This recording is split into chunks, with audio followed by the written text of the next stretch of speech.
Genesis chapter 41.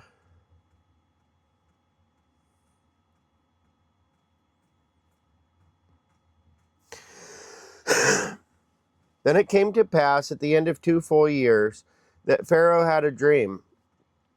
And behold, he stood by the river. Suddenly there came up out of the river 7 cows, fine looking and fat, and they fed in the meadows.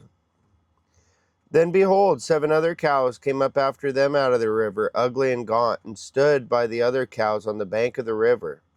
And the ugly and gaunt cows ate up the 7 fine looking and fat cows. So Pharaoh awoke. He slept and dreamed a second time, and suddenly 7 heads of grain came up on one stalk, plump and good. Then behold, 7 thin heads, blighted by the east wind, sprang up after them. And the 7 thin heads devoured the 7 plump and full heads. So Pharaoh awoke, and indeed it was a dream. Now it came to pass in the morning that his spirit was troubled, and he sent and called for the magicians of Egypt and all its wise men. And Pharaoh told them his dreams, but there was no one who could interpret them for Pharaoh.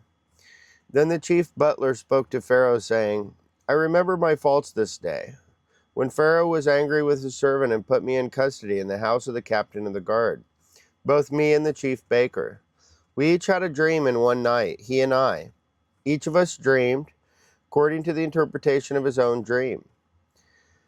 Now there was a young Hebrew man with us there, a servant of the captain of the guard, and we told him, and he interpreted our dreams for us. To each man he interpreted it according to his own dream. And it came to pass, just as he interpreted for us. So it happened. He restored me to my office, and he hanged him. Then Pharaoh sent and called Joseph, and they brought him quickly out of the dungeon. And he shaved, changed his clothing, and came to Pharaoh. And Pharaoh said to Joseph, I've had a dream, and there is no one who can interpret it. But I have heard it said of you that you can understand a dream to interpret it.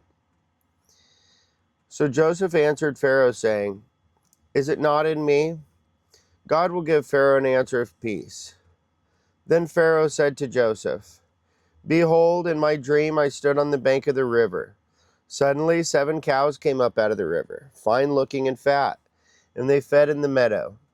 Then behold, 7 other cows came up after them, poor and very ugly and gaunt. Such ugliness as I have never seen in all the land of Egypt. And the gaunt and ugly cows ate up the first 7, the fat cows. When they had eaten them up, no one would have known that they had eaten them, for they were just as ugly as at the beginning. So I awoke.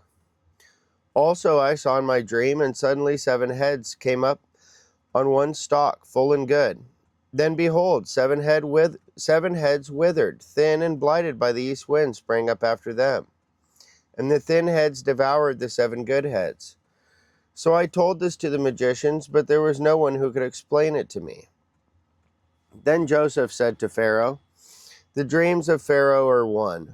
God has shown Pharaoh what he is about to do. The 7 good cows are 7 years, and the 7 good heads are 7 years. The dreams are one. And the 7 thin and ugly cows which came up after them are 7 years, and the 7 have empty heads blighted by the east wind are 7 years of famine. This is the thing which I have spoken to Pharaoh. God has showed Pharaoh what he is about to do. Indeed, 7 years of great plenty will come throughout all of the land of Egypt. But after them 7 years of famine will arise, and all the plenty will be forgotten in the land of Egypt. And the famine will deplete the land, so the plenty will not be known in the land because of the famine following, for it will be very severe. And the dream was repeated to Pharaoh twice, because the thing is established by God, and God will shortly bring it to pass. Now therefore let Pharaoh select a discerning and wise man, and set him over the land of Egypt. Let Pharaoh do this, and let him appoint officers over the land, to collect 1/5 of the produce of the land of Egypt in the 7 plentiful years. And let them gather all of the food of those good years that are coming, and store up grain under the authority of Pharaoh, and let them keep food in the cities. Then that food shall be as a reserve for the land for the 7 years of famine which shall be in the land of Egypt, that the land may not perish during the famine. So the advice was good in the eyes of Pharaoh and in the eyes of all of his servants. And Pharaoh said to his servants, "Can we find such a one as this, a man in whom is the Spirit of God?" Then Pharaoh said to Joseph, "Inasmuch as God has shown you all this, there is no one as discerning and wise as you. You shall be over my house, and all my people shall be ruled according to your word. Only in regard to the throne will I be greater than you." And Pharaoh said to Joseph, "See, I have set you over all the land of Egypt." Then Pharaoh took his signet ring off his hand and put it on Joseph's hand.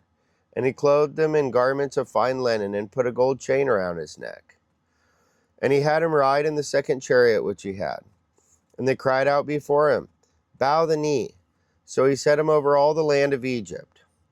Pharaoh also said to Joseph, "I am Pharaoh, and without your consent no man may lift his hand or foot in all the land of Egypt."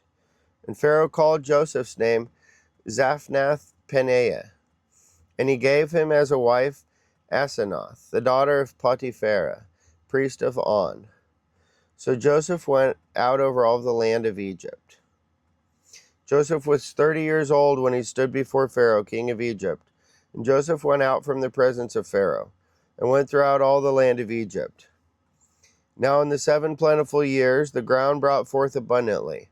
So he gathered up all the food of the 7 years which were in the land of Egypt, and laid up the food in the cities. He laid up in every city the food of the fields which surrounded them. Joseph gathered very much grain, as the sand of the sea, until he stopped counting, for it was immeasurable. And to Joseph there were born 2 sons before the years of famine came, whom Asenath, the daughter of Potipharah, priest of On, bore to him. Joseph called the name of the firstborn Manasseh, "For God has made me forget all my toil and all my father's house." And the name of the second one he called Ephraim, "For God has caused me to be fruitful in the land of my affliction." Then the 7 years of plenty which were in the land of Egypt ended, and the 7 years of famine began to come, as Joseph had said. The famine was in all lands, but in all the land of Egypt there was bread. So when all the land of Egypt was famished, the people cried to Pharaoh for bread. Then Pharaoh said to all the Egyptians, "Go to Joseph. Whatever he says to you, do." The famine was over all the face of the earth. And Joseph opened all the storehouses and sold to the Egyptians. And the famine became severe in the land of Egypt. So all countries came to Joseph in Egypt to buy grain, because the famine was severe in all lands.